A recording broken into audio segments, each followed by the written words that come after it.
If you guys are brand new to the channel, this is what the truck looks like right now.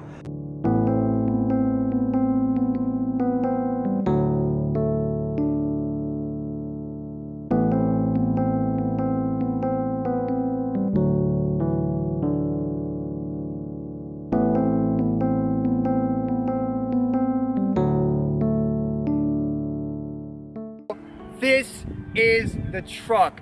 It was a blast to work on. It was a long process. And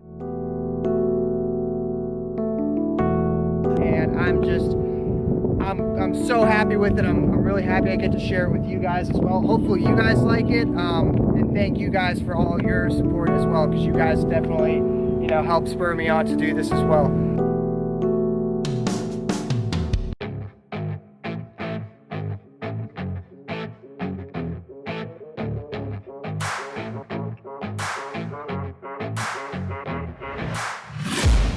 I'm taking shots at the enemy. I'm gonna make it to the top, leave a legacy. Yo, so I've got an idea. Guys, Raptor Liner Part 2 coming soon. Honest, when I take a few shots, they're too toxic, need to take a new song. And you cannot save me, 'cause I don't need saving. It's everything I've been chasing.